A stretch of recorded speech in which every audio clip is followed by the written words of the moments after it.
People look at me all the time and all they see is stay-at-home mom, but they can't see the 46 publications that I've put out in 3 years. They don't understand that because I'm not working full time, in a classroom, that I'm not working, and who cares? What do they know?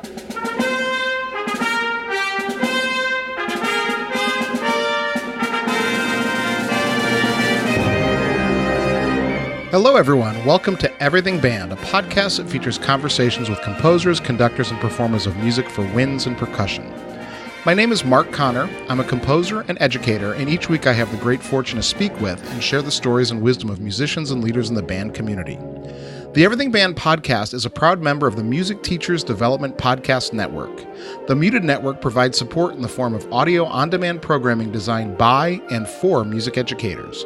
You can find more information about our network at mutedpodcasts.com. Before we begin, I'd like to thank all of you for listening. I really appreciate your time and hope that you are finding value from these interviews. I rely on word of mouth and social media to bring the show to new listeners. If you think you know one or two people who might find these interviews useful, please let them know about it. You can also help by following me and sharing posts on Facebook, Instagram, Twitter, and YouTube. Remember, help your students live up to the best that is in them through music. And now, on to my next guest, Lori Schwartz Reichl. Hi, Lori. Hi. Thanks for joining me today. Oh, this is so exciting. Thanks for having me. So, Lori, you and I met at Midwest this past December. Correct. And I have read your bio and I know of what you do, but you're the kind of person that seems to be doing a lot of different things. You have your finger in a lot of different kind of activities. And so I was wondering if you could kind of summarize what it is that you do for my listeners. Sure. So I'm the author of the Tools for Educator monthly series entitled Key Changes Refreshing Your Music Program, which is in Tune Monthly magazine, but is now being sent out online. And I provide resources and suggestions to enhance the music classroom, most specifically the rehearsal space and specifically band. But I try to generalize it as much as possible for band, choir, orchestra, everything rehearsal oriented. I'm also a journalist for Teaching Music magazine, where I've had the privilege to interview some outstanding contributors in our field. I'm the artistic and executive director of the Regional Repertory Wind Ensemble, which, Mark, I'm sure we'll talk about this later when we start talking about composers. But it's an ensemble where we invited a composer to serve as the conductor of the ensemble, and the musicians perform only the music of that composer who serves as the conductor. So it's pretty neat. And that's led to some really neat writing collaborations with composers. For instance, last year we had Tyler S. Grant, and so now I'm writing some program notes for him for some of his new compositions. And I'm also creating a resource with another composer on tips for coordinating and conducting honor ensemble festivals. The Maryland State Representative of the Women Band Directors International, that's become a new little duty that I'm doing. So I'm kind of learning as I'm going with that, but trying to promote diversity on the podium. And I'm an active adjudicator, clinician, and guest conductor throughout Maryland and Pennsylvania.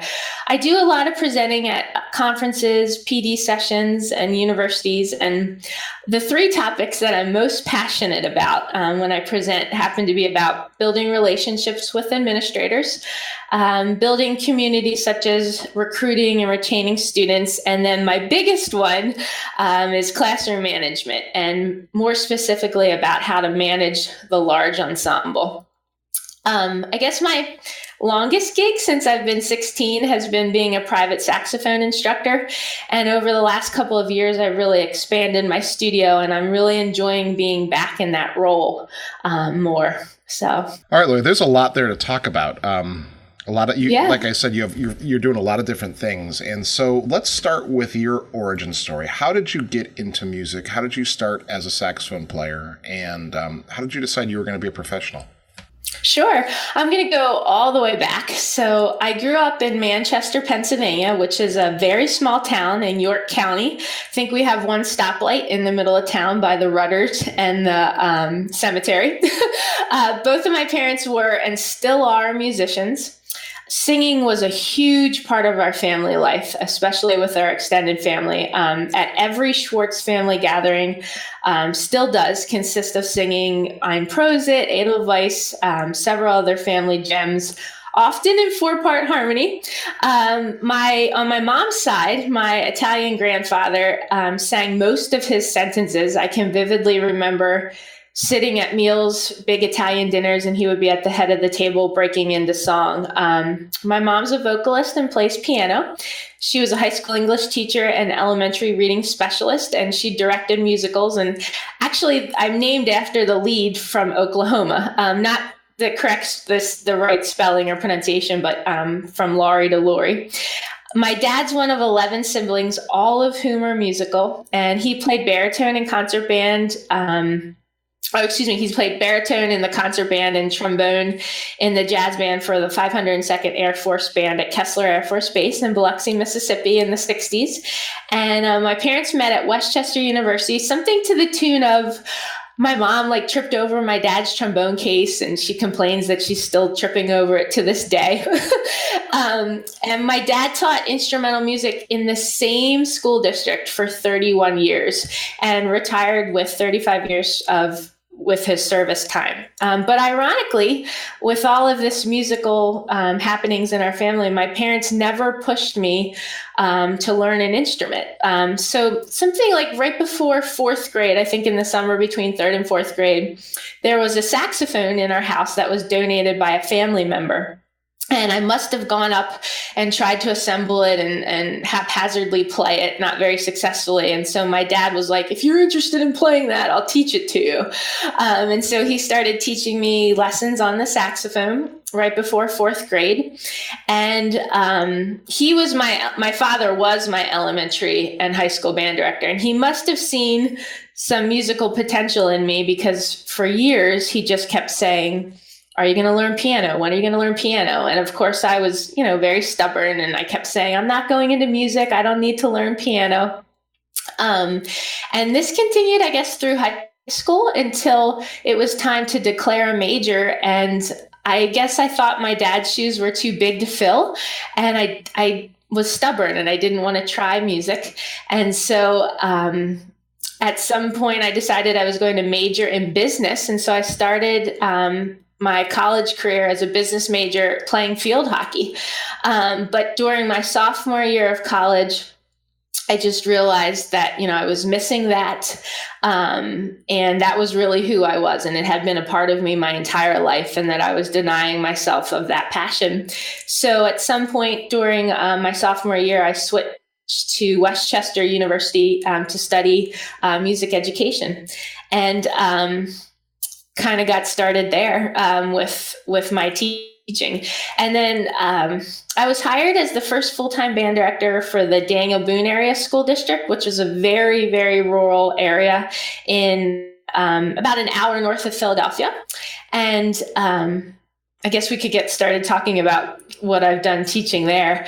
But the school had recently converted from a junior-senior high mentality to the middle and high school bands concept. So I had the opportunity to build this program, and I opened a brand new building while I was there.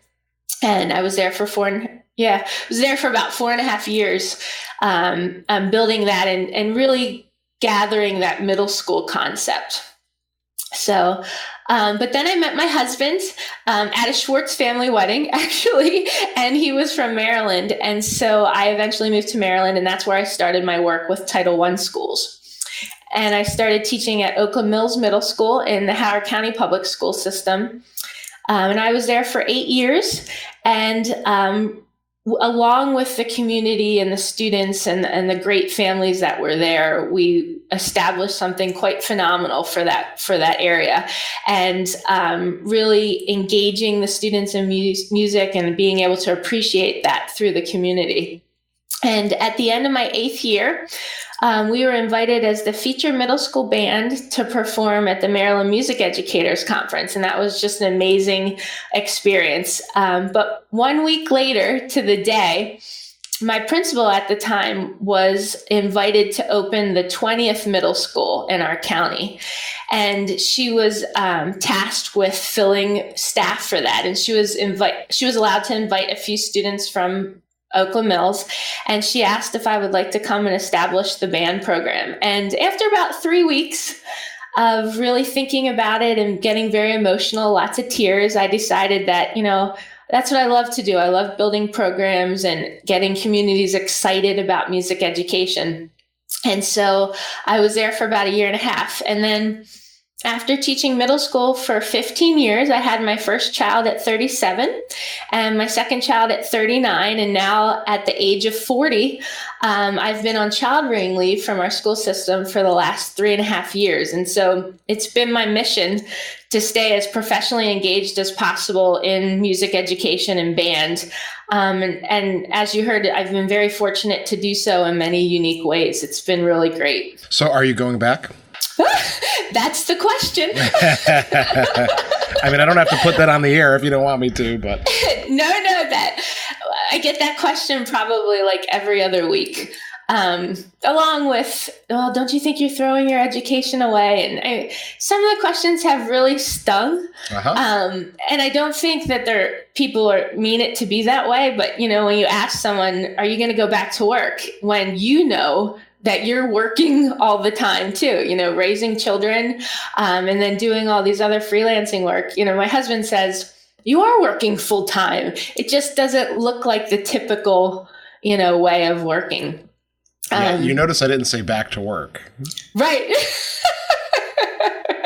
So, but I have to say, the idea of walking away from the version of work that I knew for I guess 15 years it's been scary. There's been a lot of self-doubt and anxiety with it.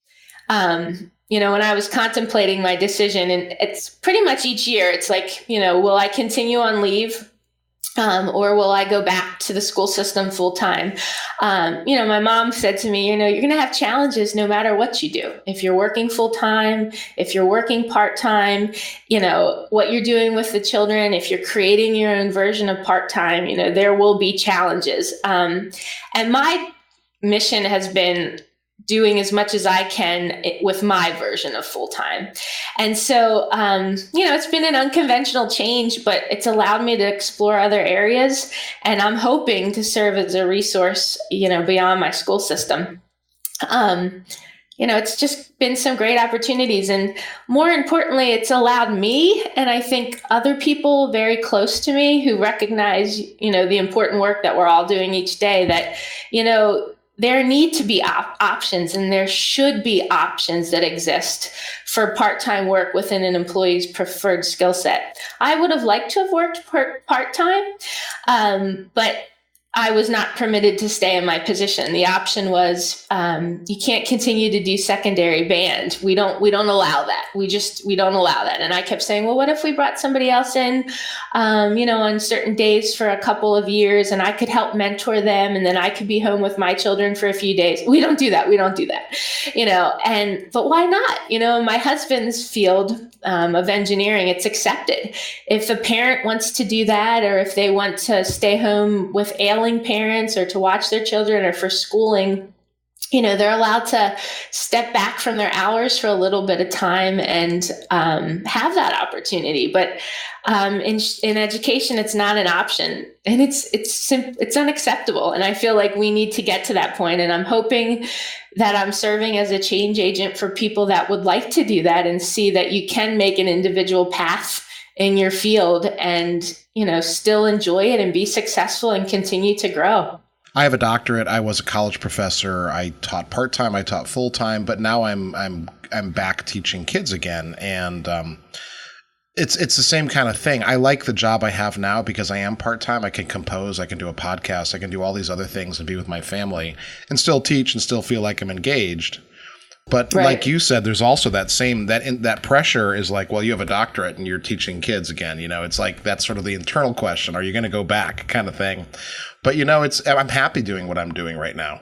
That's all that matters. And if you're happy, your teaching will be outstanding for the students, regardless of what age they are sitting in front of you.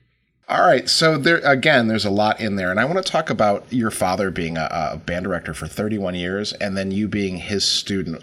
What was that like? And how special was that for you? Oh, it was extremely special. I don't think I realized that at first. So I had him as my 4th and 5th grade elementary band director. And I think we were all very much scared of him. He was this pillar in our community, extremely well respected. And I guess I had him, maybe, 20 some years into teaching when I had him as my high school band director too. He was just incredible. The relationships that he built with students in the community and the product that he could put on the stage.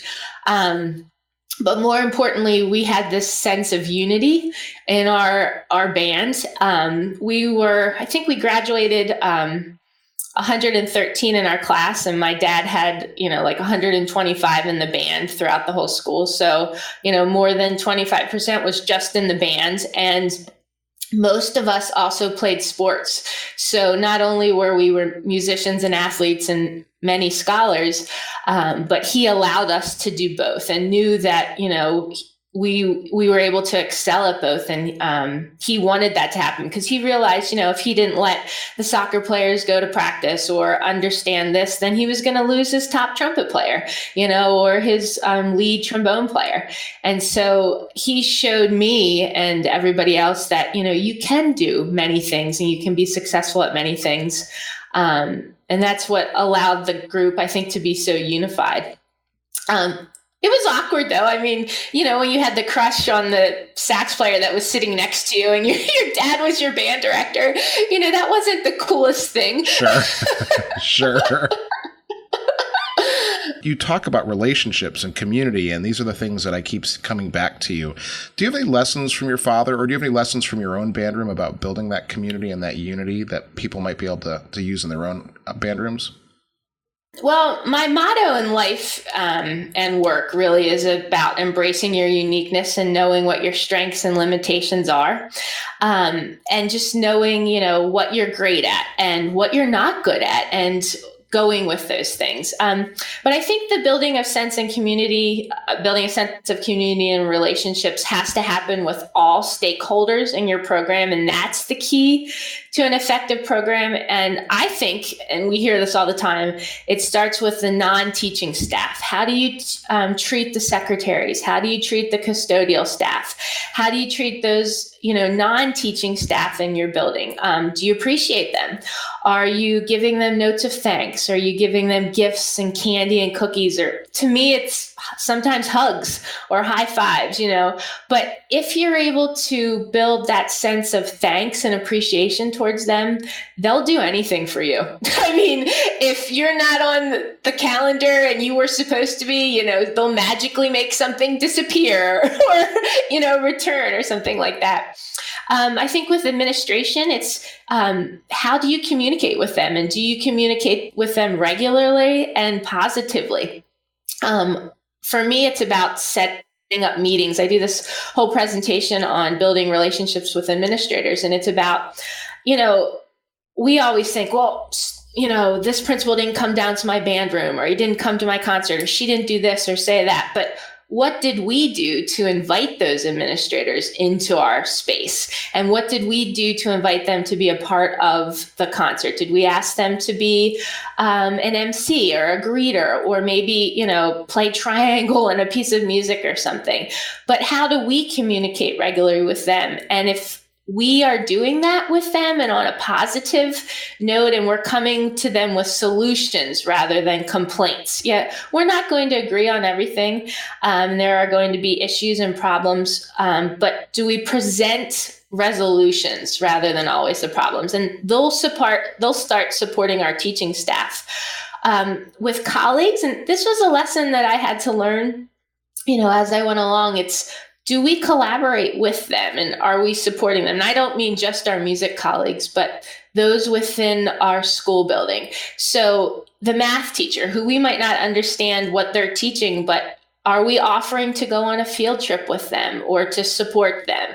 Or do they ask, hey, can I have the kids for this period? If they're allowing those children to come to you very flexible, with a lot of flexibility, are we doing the same for them? We're just the music teacher or the band director, I'm saying in quotes. We know how important we are to the school and community, but the other staff will start to see that and value our worth if we can do the same for them. And then the last two, I think, are parents and students. So parents, and I'm learning this now, as a parent, are we showing interest in their child, and not just in music, but in other interests that they have? And are we being kind to them? And I think probably, one of the best compliments I received from a parent was, Lori, well, Mrs. Reichl, she knew me well enough to call me Lori, we have no fear when this child is with you. We know that this child is safe and you're caring, and treating them well. And that goes a long way to parents when it's not just about music, but, how you're treating their child. And so if we're treating them with this interest and admiration, then those parents will always, always appreciate our efforts. And then lastly, students, when they know that we care, they'll care. And so sometimes that's just the greatest motivation and inspiration for a child, to know that we're caring about them. And it doesn't matter what's coming out of our mouth, they're going to listen if they know that we care about them. So I think those concepts are really the biggest ones when building community and relationships with all the stakeholders in your program. Yeah, I don't think there is a single quality about being a teacher more than caring for the students as far as having long-term success, because that's where all the buy-in starts. Yes. Yeah, I couldn't agree with that more. Yeah, a lot of the things you say ring true. I imagine my listeners are all nodding their head, those who know these things. I mean, I'm at a new school this year. I didn't know how the school worked. I have pullouts, 4th and 5th graders who pull out of classes. I don't know when things go on the calendar. And so I was relying on my relationships I had built really quickly with the administrators, the administrative staff, with the 4th grade teachers, the 5th grade teachers, who were all so super supportive of me, because I just treated them well. And I didn't think that anything I did was more special than anyone else. In fact, I deferred to them and made them feel like they were important, the most important, because they are. They're the main teachers. Yes. Yeah. So, I mean, these are all things that people know, but I don't think we can say them enough, especially if there's a young teacher listening. A lot of these things come down to the way you set yourself up. Exactly. Can we talk about a potential problem then? Maybe let's kind of imagine a problem then. Sure. So let's say that I am in my job, and this wasn't the case, but, I have a teacher who maybe I'm struggling to get the kids to pull outs on time, or I'm getting some resistance. What can I do to help rebuild that relationship to make sure that my needs as the music teacher are being met? I think the first thing that often happens is the band director, music teacher will sit down at their computer and want to write an email. I think the first step needs to be to go to that teacher's classroom and talk to him or her face to face. I think that face-to-face contact means a lot more to people, especially these days when we're getting inundated with emails and all of the technology, just to have that conversation and the understanding of, listen, this is how the schedule is set up. I'm not teaching if that child is not coming down to me. I know that that's, somewhat of a disruption for your class. This is how the scheduling works. However, knowing that you're being somewhat flexible for me, what can I do for you? And do you need this child on this date, or that sort of thing? And, even though in most schools that have the sectional policy set up, it's very clear the child comes to you for this and that. But in reality, when a teacher is losing those students from their classroom, they're seeing them leave and losing that instructional time with them. I don't think there's any right or wrong, and there's no exact way to do it. But I think the first way is just having that personal conversation with the teacher. And I think when they realize that that's how your main teaching occurs, is through sectionals, they can understand that a little bit more. Yeah, I mean, what I really struck me in your answer there was that you showed empathy for that teacher. That teacher is seeing the student as losing instructional time. And I think that's key, is you put yourself in their shoes, and then you could have a common ground. Mm-hmm. One of the other key points, I wrote down 3 things, and you talked about relationships with administrators. And I know we talked a little bit about it in the last little bit, but are any specific administrator-centric advice you'd give? I mentioned this a little bit. So I think it has to do with just setting up, scheduling a meeting with them. And so I learned this over time. Often the few times that I would see my principals during the time would be if they said, "Hey, Lori, can we meet?" or "Can you schedule a time to meet?" or something. And maybe it would be once a year, if that. And I think often when an administrator knows that you're doing things well and there are little issues coming out of your classroom, such as, behaviors and stuff like that, then they don't have a need to come into your class, or they don't have a need to talk to you. But scheduling those meetings with them. And so I would do it once a marking period. So I would do it at the beginning of the school year, just to check in with the principal and let him or her know what the goals were of the year, and ask the principal what the expectations were for the program. And then either right before or right after the winter concert, and then again, third marking period, and then again at the end of the year. And the ideas that should be talked about are the accomplishments of the program. And so telling your principal what has been happening, and not just with the whole program, but individual students, sharing, verbally and not just in an email. "Hey, did you know that Mark Connor is the lead tuba player in the all-state band?" And putting that in language that a principal understands. That means, that Mark is one of the best, or in the state on tuba, and what that means, and how that can promote the school. Goals for the program, talking about expectations, challenges. I often tell young teachers, let your principal know what resources you're missing or what you don't have, and where the money needs to go. And things won't just magically appear right away. But if you keep having these conversations and you keep saying, "Hey, we need 10 more music stands," or "We could use another tuba," or "Our timpani are on the last leg, we really could use more," that you're constantly putting this in their mind. And as they're looking at budgets, and as money's coming through, asking, "What could you do? How could you help?" That sort of thing. So talking about what materials for instruction, and inviting them to the performance, and then also talking about what professional development you need.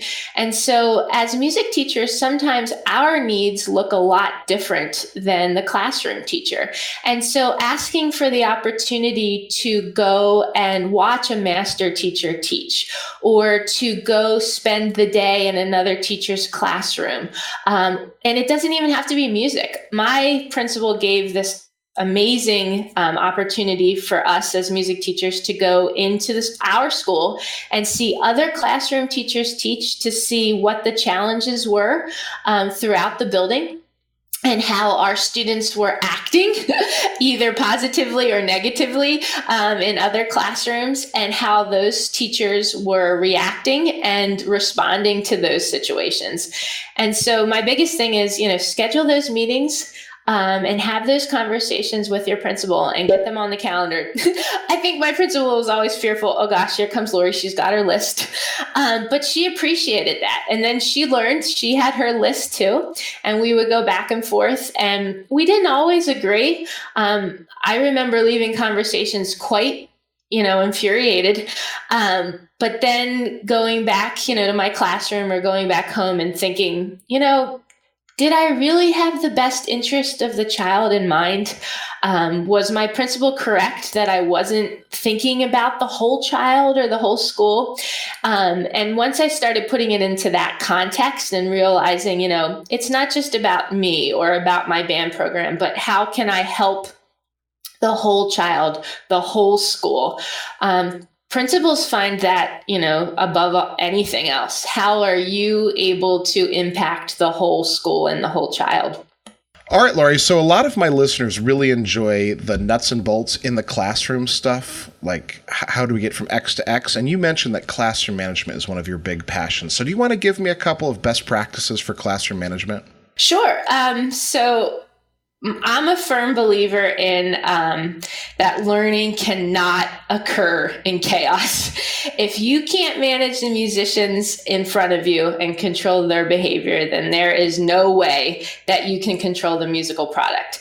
Management starts from the moment the students walk into your rehearsal space. So it's as simple as, how do they enter your classroom or your rehearsal space? Which door do they enter in? So if you have 4 different doors in your rehearsal space and classroom, I'm telling my students they can only enter in this door. And then we create a pathway of how they enter into the room. Because if they're coming in, particularly the younger students, this might be different at the high school or collegiate level. But for me, with middle school, if they're coming in from all different angles of the room, it's chaos.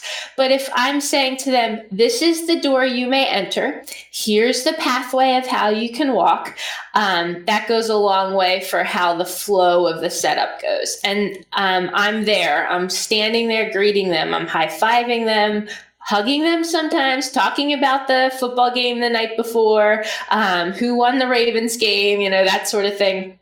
And just talking to them. And it doesn't have to be anything music-based, just building a relationship with them as they're coming in. I'm not on my cell phone. The cell phone is away. I'm looking at those children as they're coming in and making eye contact.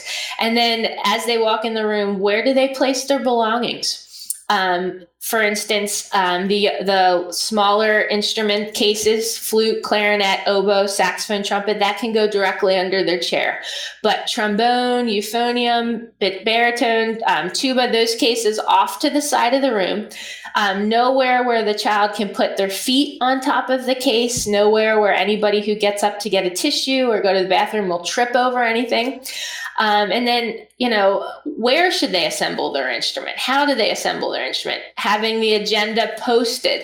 Oh my gosh, you would be surprised at how many classrooms I go in as a clinician and there's no agenda on the whiteboard or on the blackboard. It can be as simple as the order of the pieces. Now, an administrator wants to see a lot more, and it could be a little objective, or it could be about maybe in one piece you're focusing on tone. Maybe on another piece you're working more on balance. Maybe on another piece you're working on articulations. And just having one of those single words on the board next to each piece of music is showing some type of objective of the class period. And then how you start your class every day. And so different teachers are different. I've been in classrooms where the teachers do not let the children make a sound on their instrument until they step on the podium. That's not me, but that doesn't mean that one way is right or wrong. For me, once the students assemble their instrument and get them together, they can start warming up on their own. Given that I've told them and demonstrated to them what long tones look like and sound like, and if they should go through chromatically and that sort of thing. But then 2 things can happen depending on the space that you have. Either I can turn the lights off, or the most important one, once I step on the podium, it's expected that they're silent. And that doesn't happen immediately, but we teach them, as we step on the podium, this is what it sounds like, this is what it looks like, that sort of thing. And I'm a big believer in routines. So how your routine is set up. And I don't mean that we're using the same scale every day or we're using the same rhythmic pattern every day, but the students are used to that after we warm up separately, we're going to warm up and tune together. And we're going to try this concert scale today and this concert scale the next day and so forth. And so that can be different and diverse. But the setup of how that looks is identical. And then I have a very specific rehearsal setup as far as what the routine looks like. And so from there, then we go into pencil check. And you better believe I'm checking for a pencil every single day. And it's just real quick. They just put it up against their face. Because if that one child doesn't have a pencil, then he or she can't be writing down any of the concepts that you've talked about, be it a sharp sign for an F or a flat sign for a flat. Because I don't want to regress the next day when they come back. When they take it home, they should be practicing it appropriately. So we're checking every day for pencil, music, and instrument. And then we're going right into the warm-up and the tuning. some type of fundamental exercise, maybe a chorale or something. And then every day is structured with musical vocabulary. And it could be as simple as 30 seconds to 10 minutes. And so usually the first month of school, this time period for vocabulary and music theory is a little bit longer, as we're teaching those students dynamics and articulations and different types of vocabulary. But then as time goes on, maybe we're just spending a little bit of time. And I'm a firm believer, my dad taught this, that you speak the musical language. So you use the proper word or the proper vocabulary. So we're not saying pickup. We're saying anacrusis to measure 16. We're not saying loud. We're saying forte. We're using the correct terminology at all times. And you would be surprised, once we do this on a regular basis, the students are using that vocabulary all of the time. Oh, Mrs. Reichl, what are we starting at anacrusis to measure 34? Yes, we are. Thank you so much for not using the word pickup. And teaching them that, it's a language all its own, and to use those proper Italian terms appropriately. And then from there, going into fundamentals, either before or after music theory and vocabulary, and then your literature, and then announcements. And I always do announcements towards the end, not the last thing. I used to do announcements first, and what a way to build more chaos in the classroom, because those kids don't want to listen to you talk or hear about what's coming up or the dates. They want to get right into their playing. So I would usually do the bulk of the rehearsal, and then I jump into the announcements after the bulk of the rehearsal, and then we come back to, I call it like a little performance. So maybe if we focused on movement 1 of this piece, then we're going to play through movement 1 at the end. Or maybe it's just an 8 measure phrase or 16 measure phrase, but they're going to leave feeling very good and very positive about something. And the last thing is not going to hear me talk. It's going to hear them play and feeling great about what they're doing. And then the best way to continue managing your classroom is, which door do they exit out of? And are you standing there at that door and are you complimenting them? Are you praising them? Or, hey, Mark, I noticed during a part of this rehearsal that you were talking to Jose next door. That won't happen tomorrow. Let's stay focused. I saw it. Let's make sure we're on task. And so it might require just a little bit of guidance for a particular student or some type of disciplinary action or something. But for the most part, you're standing there, you're high-fiving them and you're complimenting them as they leave the room. So if they can enter your room correctly and they can leave your room correctly, all of the other stuff is routine tasks throughout the rest of rehearsal. Mm-hmm. I love the way you focus on those transitions, because that's when the chaos is most likely to happen. Oh, for sure. Yeah, this was one of the revelations of my first year of teaching. I'm not ashamed to talk about things that didn't go completely the way I wanted to. I had taught college for 15 years. That was never an issue. But that first half of the year with the fourth graders, getting them in and out, was the hardest thing until I finally got a grip on it. Right. And it's interesting because, for my first couple of years of teaching, I knew to have an agenda, and I knew to have, what pieces that we were going to play in rehearsal order on the board. But I didn't always have a concept of what it should look like when they walk in and walk out, and what the structure of the rehearsal should be, and what components of each rehearsal.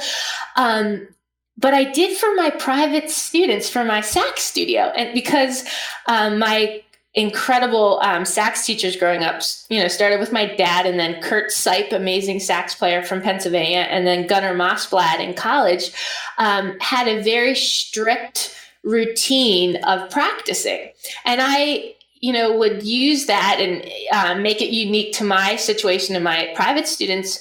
And it was successful in my private teaching. And then one day I was like, why am I not doing this with my band? And the second that I structured my rehearsal like I did my private lessons, it was unbelievable, night and day. And the amount of repertoire that we could get through because we were so strong in our fundamentals and we were so strong in our use of musical vocabulary. I love my little 9 and 10-year-olds, but man, they you have to be on them. And when they first came in, I was like, they're so cute. I don't want to squish them.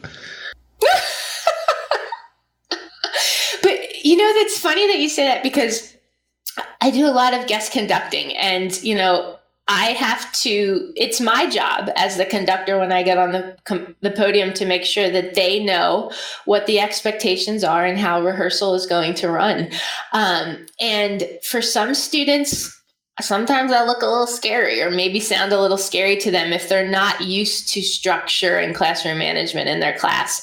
And you can always tell there's a little bit of apprehension, a little bit of fear sometimes there. But boy, when we get going and things start moving routinely and then they're successful as rehearsal goes on, I mean, they love it. Kids want structure, and they need it.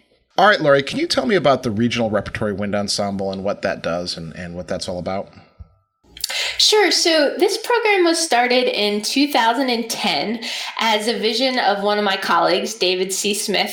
And I've been associated with this ensemble for the last 9 years. And it's really an opportunity for students and staff alike to celebrate the joy of composing, performing, and sharing music. And so the ensemble, it's an incredible opportunity. Currently, it's for middle and high school students to gather for a weekend to perform the music of one composer, with that particular composer also serving as the ensemble's conductor. And so I've kind of nicknamed it the conducting composer. And so this year we had Maryland native Mark Lortz, and the ensemble performed 5 of Mark's pieces, which included the commission of a new piece that was also premiered. And so about this ensemble, it allows students to learn firsthand from the composer or the creator of the music. And the students get to hear stories directly from the composer about the joys and struggles of creating each piece, who he or she wrote the music for, why it was written, when it was written. The students get to analyze the music. For instance, sometimes the kids are finding publishing errors in the music. So, for instance, there was a slur that was missed in one of the saxophones, and it was written in all the other sections, but not in the sax section. And the kids picked up on this. And so Mark's like, oh my gosh, yes, you're right. This is missing. It also allows the composer to hear it in a way that he or she may not have from a recording. So we've had composers in there going, oh my gosh, this should have been a G sharp, or this should have been a B flat. And I can't believe I missed this, or the publisher missed this, or, whoever. And then the coolest part is the students getting to ask questions directly to the composer about his or her life or the composition process. I always say, I don't compose music, but I can only imagine that this experience is equally satisfying for the composer to witness his or her music come to life while conducting the ensemble. 2020 will mark the ensemble's 10th year, and it'll also be my 3rd year serving as its artistic and executive director. And so I'll have the opportunity to invite the composer. And so if you look at the list, you can see the amazing composers that we've had. So we had, again, Maryland native this year. 2018, we had Tyler S. Grant. And it was important for me. He was the first composer that I invited. It was important for me for the students to have Tyler, who I think was 22 at the time. He had just finished up his junior year. I know he just graduated. But for them to see someone who was only a few years older than them, who didn't even have their bachelor's degree yet, being so successful in composing music and as a conductor. And so that was really, unique and special for the kids. And then we've had Frank Tikeli. He slept over at my house when his plane was delayed. We've had also Brian Baumage is another Maryland native, which, funny story, when his parents came, specifically his father, Fred, who just recently passed away, but when his parents came to the concert, I didn't know who they were. Of course, they were a little bit older, so I didn't know if they were just older parents or they were grandparents.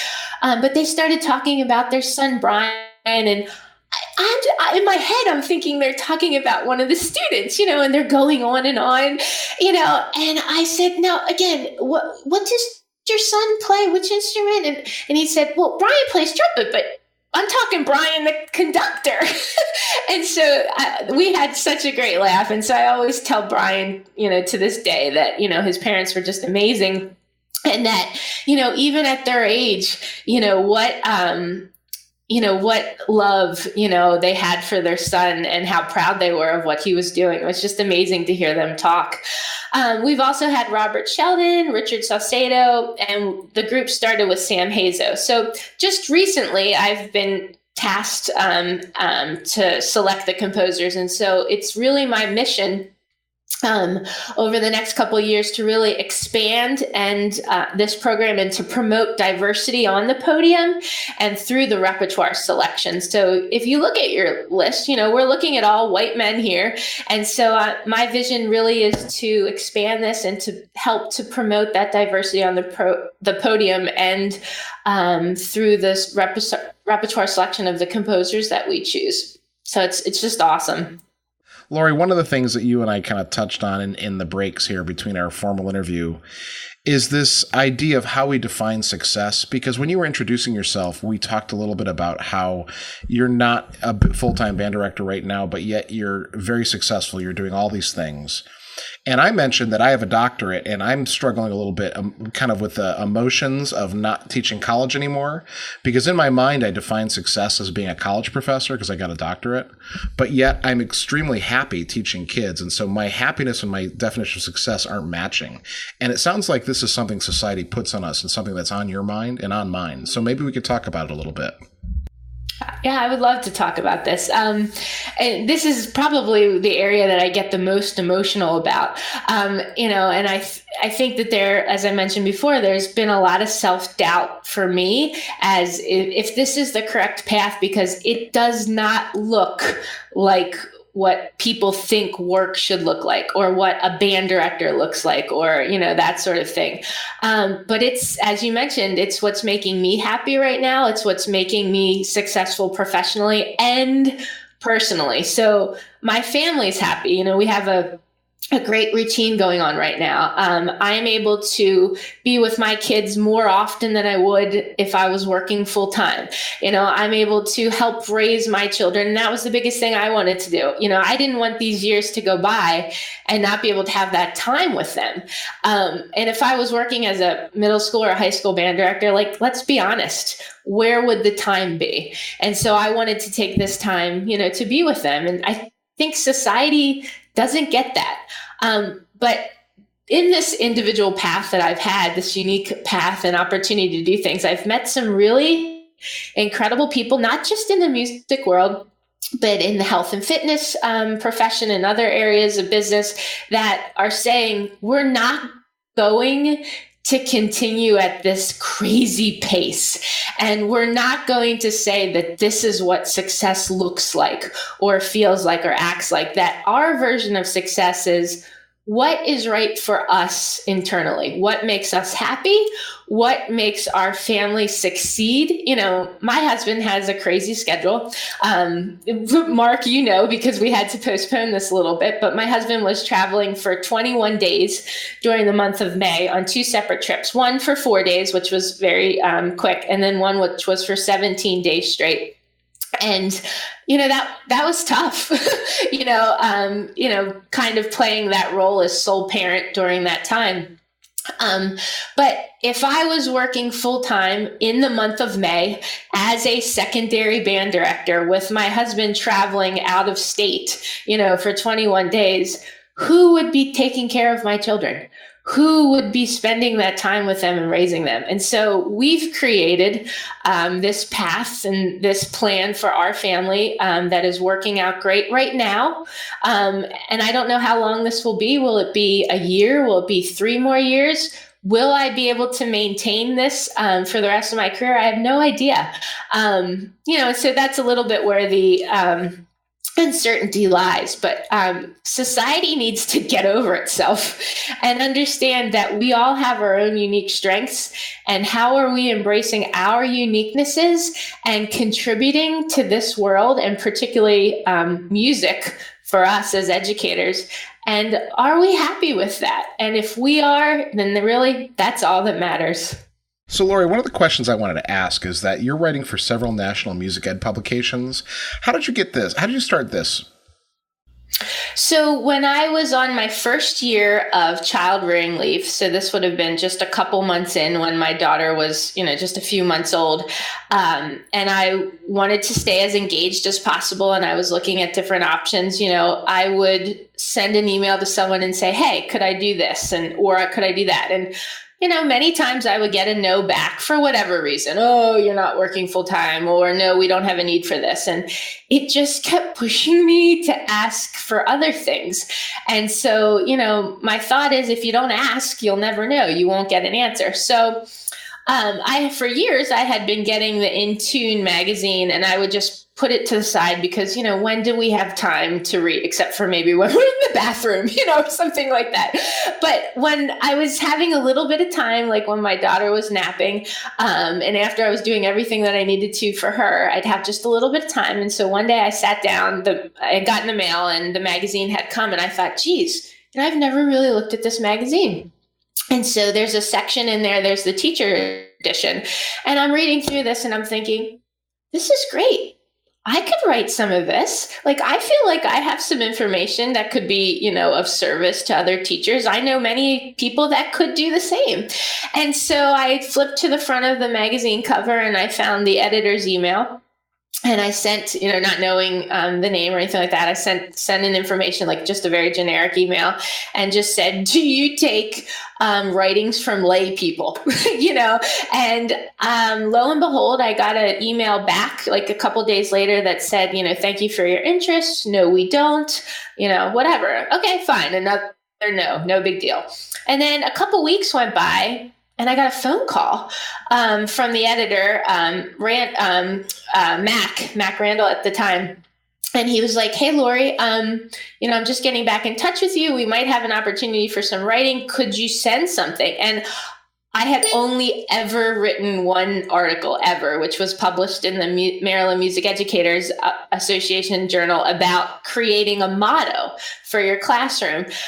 But I really liked that article, and so I sent it to him, and he called back again, and we talked a little bit. He's like, I really like your style. I think this could speak well to, secondary directors, because this magazine goes to 46,000 NafME members who are secondary teachers. And I was like, geez, okay. And he was like, would you be interested in writing? We have this series, Tools for Educators, would you be interested in writing a few articles? And I said, sure. And then I said, well, how long's the series? And he said, eight articles. I said, I'll do all 8. And not knowing what the heck I would write about, and he was like, okay, and so we talked a little bit, about what the compensation would be for that and that sort of thing. And we work 2 months ahead of time. So the first one was published in October, so that had to be created in August. And so that went by for the first year. And so I had 8 publications in that. And I talked about things from creating a motto to storytelling in the classroom and how that can promote rejuvenation, and plagiarism, which has been one of my biggest articles that I've gotten responses about. We could talk a little bit about that if you want at some point, but so now I'm on my 3rd year. So I've had 24 publications for that. And along the way, after the first year, the editor from Teaching Music magazine saw my writing and asked Mac, about me as a reference. And he said, oh yeah, call Lori, see if she'd be interested. She'd do well. And so Susan called, and I started writing for Teaching Music. And the first interview I had was with Stephen Massey from Foxborough, Massachusetts, who had taught up there for decades and who had taken his band to the Duke Ellington festivals and won, various awards for that, and had his daughters in his band program. And he looked like my dad. He sounded like my dad. I felt like I was talking to my dad. So that was probably the most comfortable interview. And then from there, I've probably had about 20 different publications with teaching music and opportunity to interview some great people, throughout the world, and particularly throughout the U.S. For music education. And then along the way, NafME, I can't remember how this all transpired, but started talking with their marketing. I forget what the position is called, marketing director. And she asked if they could post one of my articles for their music in a Minuet blog. And I said, sure. And then I said, well, I got 23 others. And she's like, okay, let's set it up. So every month. So what we started doing was, because we were this started a year after I started writing. So we would NafME repost 1 year later. But what I'm finding is the response online has been great. And so, for instance, my May article for In Tune is entitled an Individual Path, Thinking Outside the Box When Making Career Changes, all about what you and I talked about. And so in the next couple of days, NafME will post that one, which I'm most excited and probably most emotional about. And I think it's probably the most revealing of me. And so that's how the publications have started. And then Tyler Grant and I just struck up this great friendship. And so writing program notes for him, and doing something else with Robert Sheldon right now, although he's probably killing me because I'm taking so long on this. But I think I'm so nervous to be collaborating with him that I don't feel like my writing is good enough. And so I'm kind of holding back on this a little bit. So, but it's been awesome. And it's so ironic because my dad is a band director, or was a band director, and my mom was an English teacher. And somehow I've been able to merge both of their careers into something unique for me. And it's just so cool to think of it like that. Mm-hmm. So you mentioned that you had the big response for your the article on plagiarism. Yes. What attracted that response? What about that article should we all go read? So my whole motto is about embracing your uniqueness. And so that's the title of the piece as well. And so we've all heard the phrase, if you like it, then steal it. I mean, right? We hear that all the time in education. And so, but what does stealing really mean? Like in my husband's profession, in electrical engineering, someone who engaged in such intellectual property theft would be reprimanded, right? Or most likely terminated. But in education, it seems to be accepted and even encouraged. People will post ideas on social media or professional learning communities and so forth, and that's great. They're ideas, but it's how do we implement those ideas, and then are we able to make them there? So for instance, if I have a concept or a trick that works well for me, and you try it, Mark, and you try to do it exactly like I do it, you won't be successful, and vice versa. If I tried to do something like you do, because we're different people. We look differently, we talk differently, we act differently. We've had different experiences that have gotten us to the place to believe in this particular concept or idea.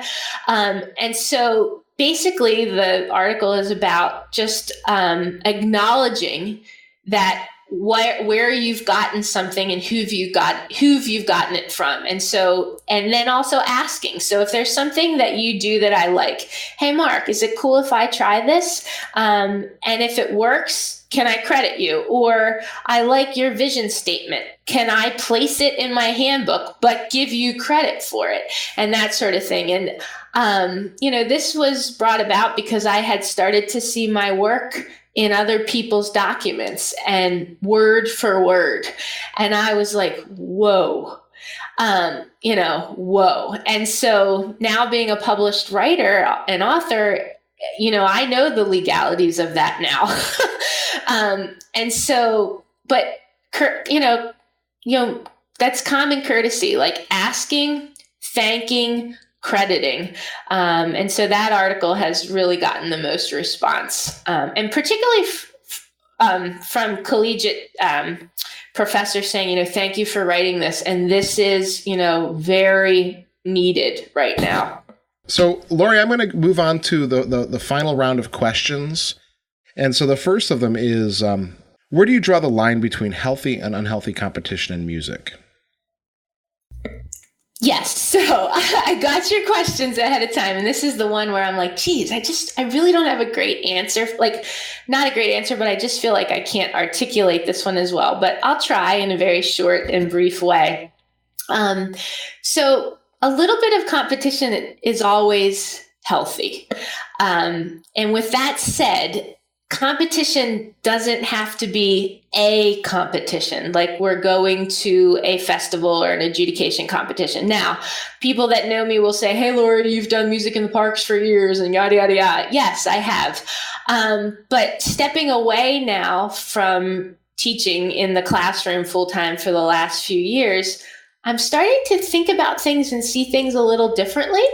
And I'm starting, as I get to go out, and I'm so fortunate to be able to go out and clinic at different schools and be able to consult for different programs. I'm getting to see the way different schools and directors and programs do things. And so I'm seeing where maybe these opportunities to go to the amusement parks don't have to be competitive based. And so, yes, you have the option of going in for comments only. You also, some schools I'm seeing, they're just not going to that portion of the festival, and they're actually staying in their band room, and they are inviting a clinician into their space for an hour or 2 hour period of time to work with their band and to get this feedback. And then they're going to the amusement park for the second part. Now, I'm sure that Music in the Parks will hate me for saying that, but I'm starting to see that. And when I first heard this, I was like, why are you doing this? What's the reasoning behind this? And when the director said, it's not about the competition for us, it's about getting the feedback immediately and personally from the clinician in front of us. And so my thoughts have changed on this. And if and when I go back to the classroom, it will be different and it will look different. And I'm not sure if I will continue to participate in that or to what level that we will participate in those such things. But competition is healthy, and it can be as simple as you go to these events and you're just hearing other bands. That's competitive in itself. As human beings, when we hear another ensemble, in our head, what are we doing? Oh, well, we can do this better than them, or we sound better than this, or oh my gosh, how did they do this? Or how did they get to this point? And so just hearing other groups, and so exposing your ensembles to have that opportunity to hear other groups perform can be competitive. And then you have to have those healthy conversations with your students about, well, what did you hear that we could do better? Or what did you hear that we might be doing better? Or how can we learn from the groups that we just heard? So my thoughts are changing on this one. All right, Lori, so here's something that we've touched on a little bit. How do you find a work-life balance in a career as a music teacher?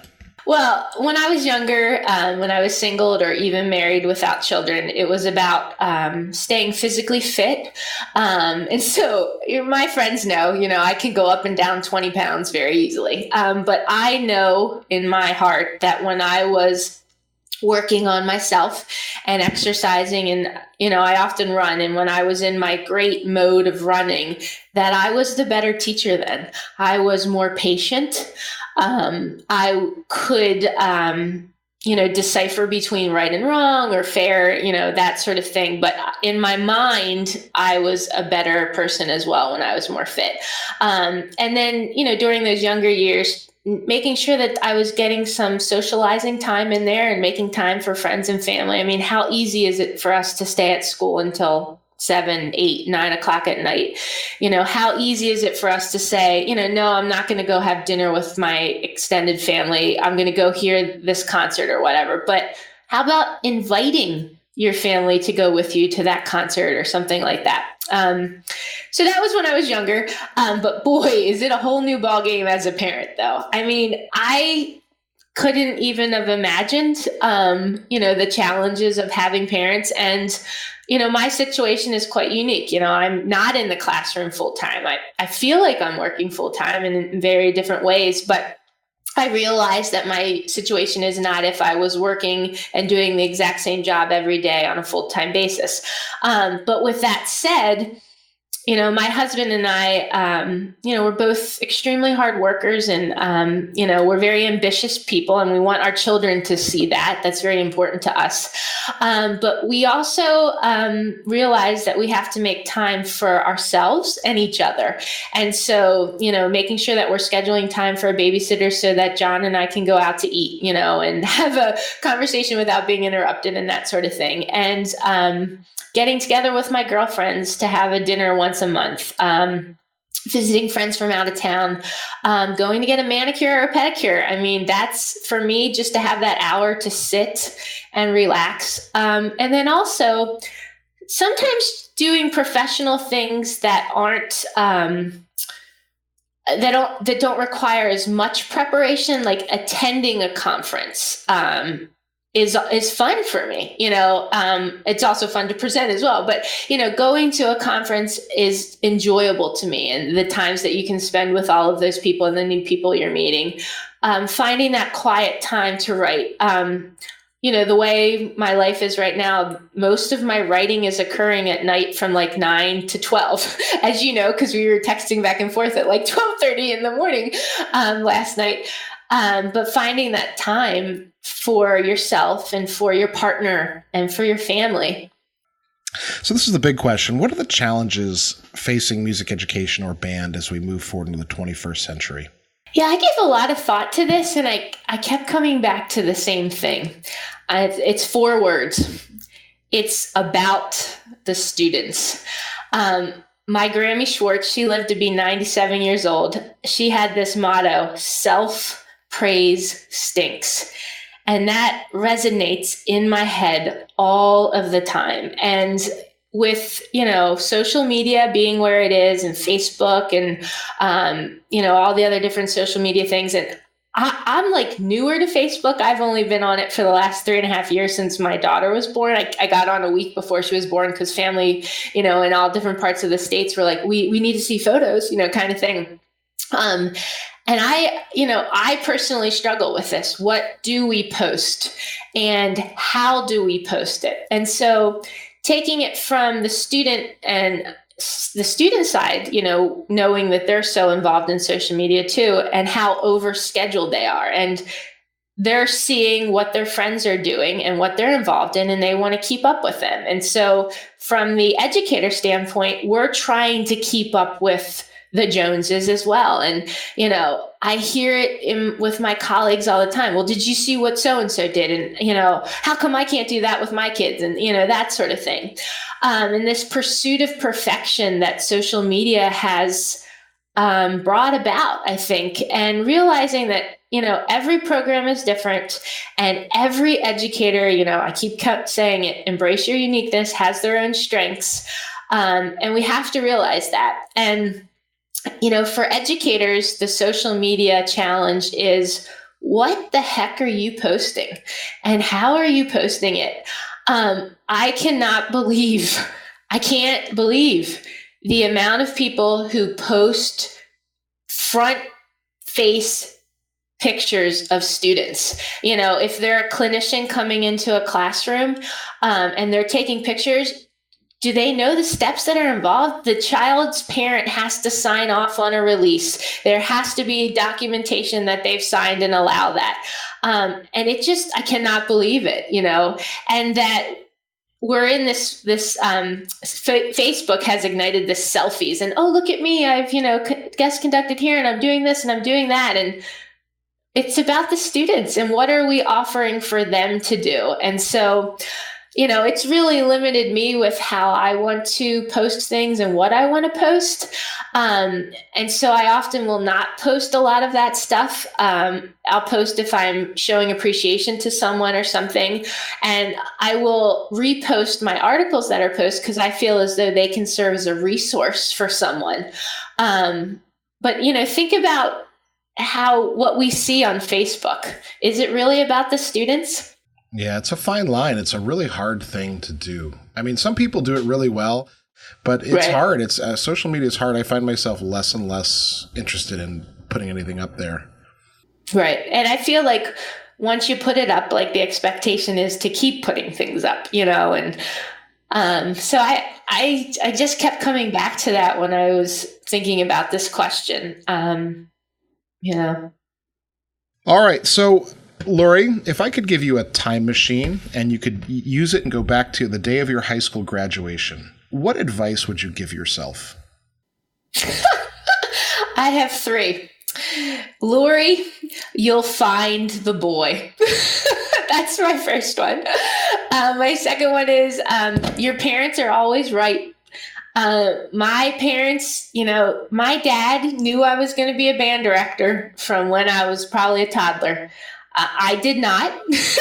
And, I was very stubborn about it. And, my mom kept pushing me to do something other than education. I think just because she saw this drive in me for wanting to do so many different things, and I'm getting the opportunity to do that now, which is so cool. But she also saw, the frustration of being an administrator and a lot of the challenges that come with that. And so I think she was always pushing me to try other things, which is great because, I am able to do that now. But my parents were right. I would end up in education, and boy, was my dad right, about the band director stuff. And I should have gotten those piano lessons back in the day. He was right. And then the third one is, we've talked about this a lot today, just create your own path. It will all work out as it was intended to do so.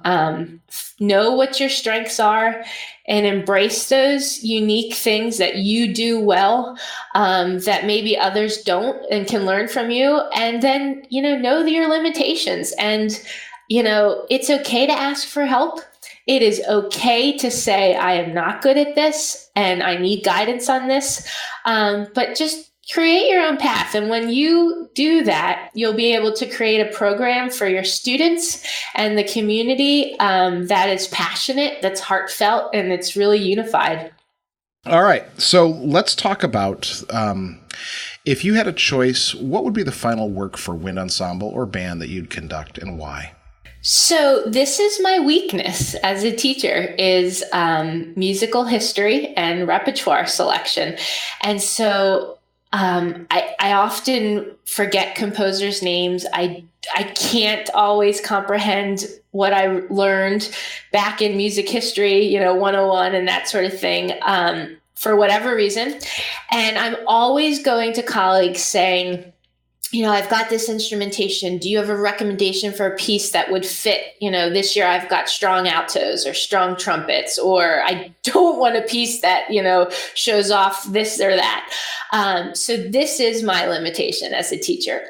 With that said, I think that a piece composed by a former student of mine would be the ultimate piece. And I feel that would be the greatest way to pass on the baton to, and to see how teaching just continues on through the generations. Okay. Nice dodge. Did I avoid that one well? There's a moment where I decide in my head if am I going to press or not, and I'll just let that one go. Yeah, don't press. All right. So, Lori, I feel like we should give a shout out to number 52. I know I met you. Yeah, I met you. Well, it's funny because every time you and Jenny say 52, I think Ray Lewis of the Baltimore Ravens. But I know you're speaking about Jenny Stogner-Neff. Right. And so for my listeners who are longtime listeners, they kind of know this. But Jenny Stogner-Neff was episode number 52. And so then at Midwest this past year, Jenny and I spent a morning together kind of taking selfies with all of the other people who were guests on the show. And then Caitlin Beauvais came on the show and coined the hashtag #BandFamous. And then Rachel Maxwell made T-shirts that have hashtag band famous on it. And so I kind of have this running joke with these former guests about this. And with Jenny, it's number 52. And so if you see that I made my posts, that's what that refers to. Oh, I'm well aware. She tells me her number all the time. Well, you are going to be number 116. So there you go. Awesome. All right. So, Lori, this is a great conversation. Is there anything coming up that you would like to share or promote? Yeah, just a few things. So I talked about my latest article, which is in Into Monthly Magazine right now, the one entitled An Individual Path, Thinking Outside the Box When Making Career Changes. And that will be reposted shortly from NafME. I'm super excited to be presenting at the Women Band Directors International Conference in Chicago this summer.